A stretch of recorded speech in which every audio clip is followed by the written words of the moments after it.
Olá, bom dia. Meu nome é Eduardo Saig. Esse é o Café das 10, aquele programinha semanal que você vê tomando um cafezinho, onde a gente conversa com profissionais de recursos humanos sobre os principais desafios que eles têm. Antes da gente começar, não se esqueça, curta, se inscreva no nosso canal, compartilhe com os profissionais de recursos humanos que você conhece ou com pessoas que têm interesse na área. Hoje eu estou novamente com a Cristiane Alves e vamos falar sobre mineração.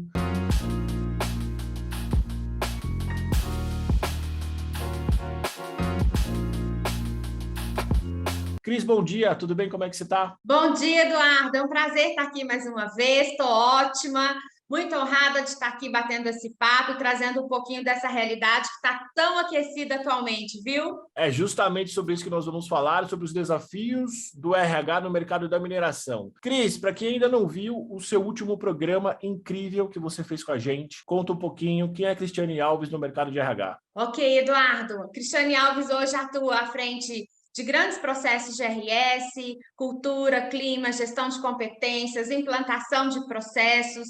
Eu estou no mercado há mais de 15 anos à frente de processos de RH. Tive a oportunidade de vivenciar vários segmentos, serviços, atendimento e mineração, que tem sido aí um mega desafio. Aproximadamente 5 anos eu estou nesse mercado e estou aprendendo muito e estou me desenvolvendo muito, porque é um cenário completamente diferente dos outros segmentos que a gente habitualmente já tinha vivenciado. Então, estou muito feliz por conhecer esse mundo, porque eu falo, é um mundo à parte que nos desafia diariamente. Muito bom, Cris. E aproveitando que você já me deu a deixa sobre cenários, sobre empresas, sobre segmentos diferentes, você já teve experiências em outros segmentos. Hoje, com essa sua experiência atual, com mais de 5 anos atuando em mineração, em linhas gerais, quais são as principais diferenças que você vê do segmento de mineração em termos de recursos humanos frente aos outros segmentos que você já teve experiência? Ok. Principalmente a mobilidade dos profissionais. A gente vai falar mais aí à frente. Hoje, o profissional que busca uma área de mineração, que busca o segmento de mineração, se ele não tiver na pauta da carreira dele mobilidade, ele não consegue avançar, porque onde que ficam as minas? Elas não ficam nos grandes centros, elas geralmente ficam em locais mais remotos. Então, é imprescindível a gente pensar no contexto de mineração, considerando localidades remotas. Entendi, Cris. E como é o dia a dia? Quais são os desafios que o setor de mineração oferece para o profissional de RH? Ok, bom, hoje, considerando o mercado aquecido, Eduardo, principalmente do rompimento das barragens para cá, onde muita coisa mudou, muito teve que se discutir, muito teve que se repensar em termos de ação de RH, de RS, de desenvolvimento, de capacitação, enfim, então toda essa mudança provocada a partir desses dois grandes acidentes colocaram o RH num papel muito importante desse processo e muito desafiador, porque você buscar profissionais extremamente qualificados, às vezes com perfis que as vagas e que a própria necessidade daquela mineradora, daquela empresa exige, é um desafio muito grande. Reter esse profissional dentro desse meio é ainda maior. Né, desenvolver esse profissional, fazer com que ele abrace o desafio e tenha realmente o propósito de seguir em frente, é ainda também mais desafiador. Então, lidar hoje com o mercado aquecido, com profissionais extremamente qualificados e trabalhar programas de retenção, na minha opinião, tem sido um dos maiores desafios do segmento. Cris, você consegue trazer alguns exemplos de ações de retenção que você tem feito ou que você tem visto que estão funcionando, que você acha que podem servir como melhores práticas? Sim, uma delas é você oferecer condições, Eduardo, para que essa pessoa, esse colaborador, tenha minimamente um conforto para ele poder desenvolver na sua plenitude as suas atividades. Então, por exemplo, localidades muito remotas, se você não entra ali no seu pacote de benefícios com um alojamento, com uma alimentação, com a possibilidade de baixadas, hoje tem empresas oferecendo passagens de avião para que os colaboradores de nível operacional possam sair do seu local de trabalho e visitar a sua família.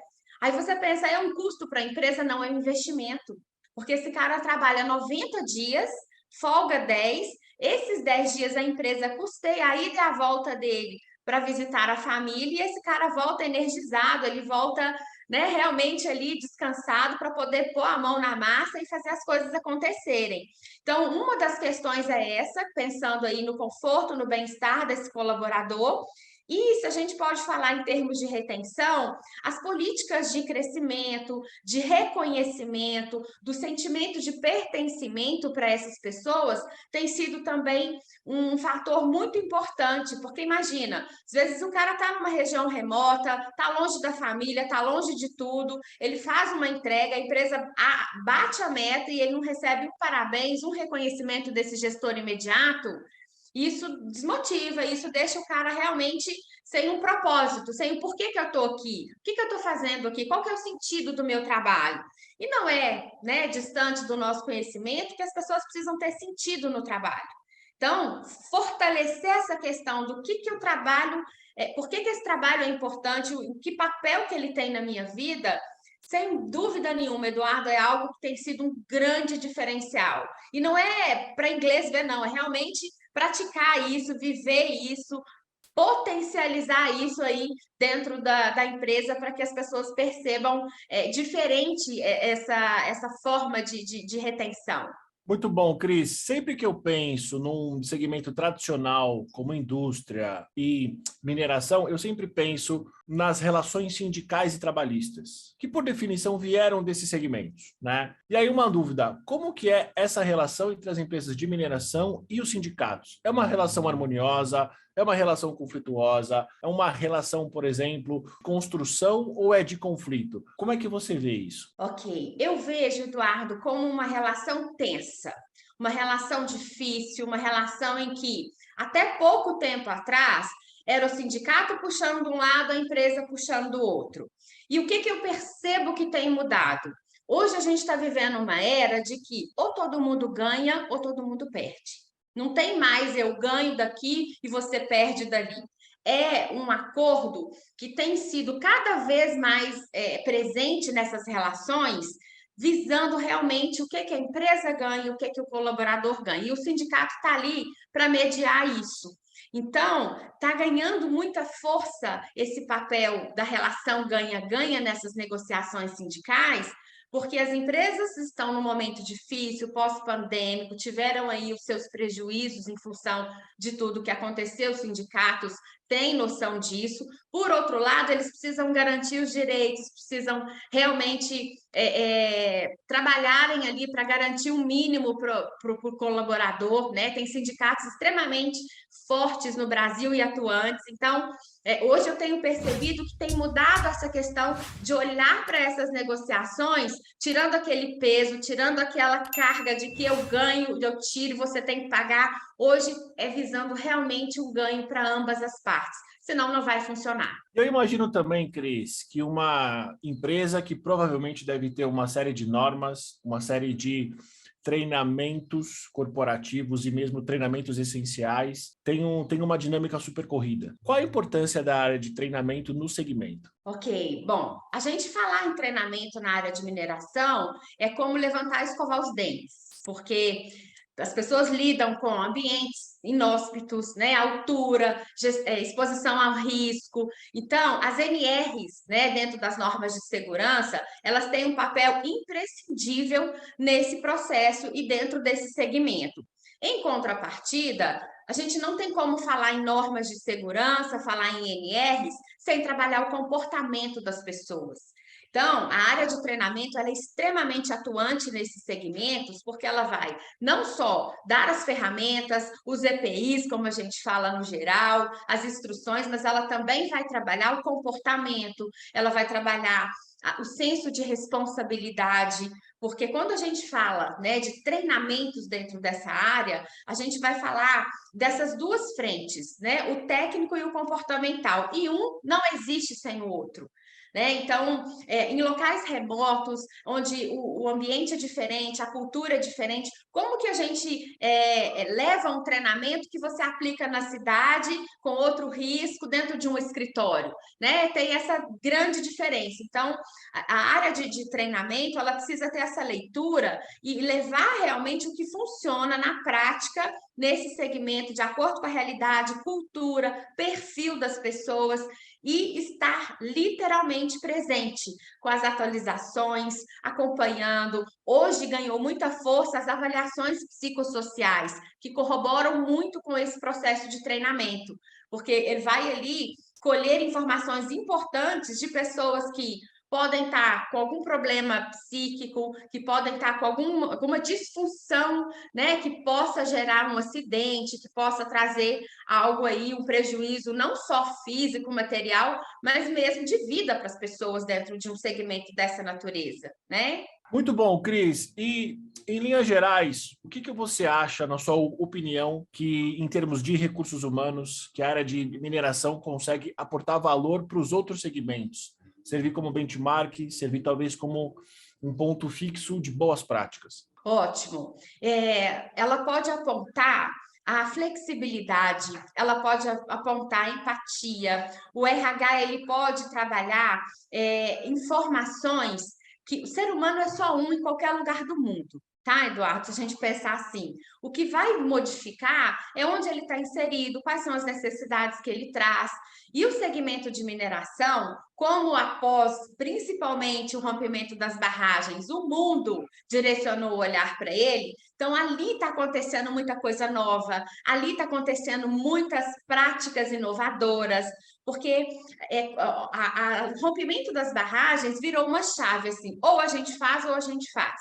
Isso não pode acontecer de novo. Como que nós vamos garantir isso?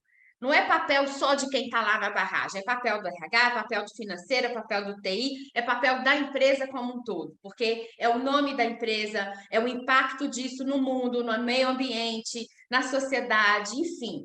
Então, servir aí de exemplo, né, se tornar referência de práticas inovadoras que consideram as pessoas, que colocam realmente as necessidades na balança, sem pesar para um lado mais que o outro, e entender que o papel de cada um dentro do contexto é importante para o resultado final. E isso eu sinto que é extremamente relevante para que as empresas de outros segmentos possam adotar nas suas práticas. Às vezes, pequenas ações, pequenas intervenções é possível absorver e levar de uma forma mais assertiva os seus processos, né? Considerando outros contextos. Muito bom, Cris. Para a gente terminar, quais são as suas dicas para os profissionais de recursos humanos que desejam trabalhar no segmento de mineração? Legal. Falamos no começo da conversa sobre a questão da mobilidade, né? Não tem como pensar em ir para o segmento sem ter mobilidade. E aproveitando a oportunidade, hoje a região do Pará está sendo um dos polos de maior exploração mineral no Brasil. Então, lá está extremamente aquecido, muitas empresas se aportando lá por aquelas bandas, se a gente pode falar assim. E essa mobilidade, né, esse interesse em conhecer novas culturas, de desbravar novos conhecimentos mesmo de locais remotos, vai ser assim um prato cheio para esse profissional buscar esse desenvolvimento e ter sucesso na sua busca.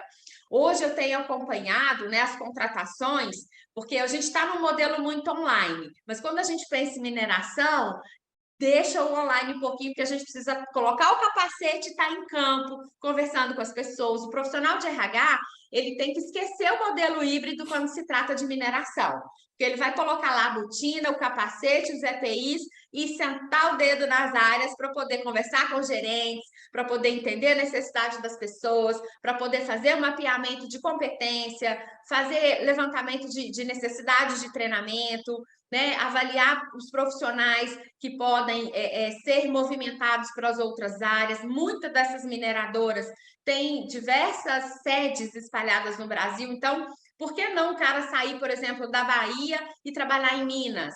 já que a empresa tem a oportunidade e ele pode ter esse crescimento se ele tiver essa mobilidade na carreira, né? Então, pensar isso é aí um prato cheio para conseguir realmente ter sucesso na área, viu, Eduardo? Cris, mais uma vez, muito obrigado pela sua participação. Você quer deixar algumas últimas palavras? Quero sim, quero agradecer mais uma vez aí pela oportunidade. E eu falei agora no final da questão da mobilidade, esqueci de mencionar, Eduardo, que a visão generalista de um profissional de mineração também é importante, porque na ponta, lá no meio do mato, dentro da mina, você não pode entender só de RS, você não pode entender só de treinamento, você não pode entender só de DP. Então, você precisa estudar, você precisa se capacitar e ter essa visão mais generalista para conseguir fazer as suas entregas.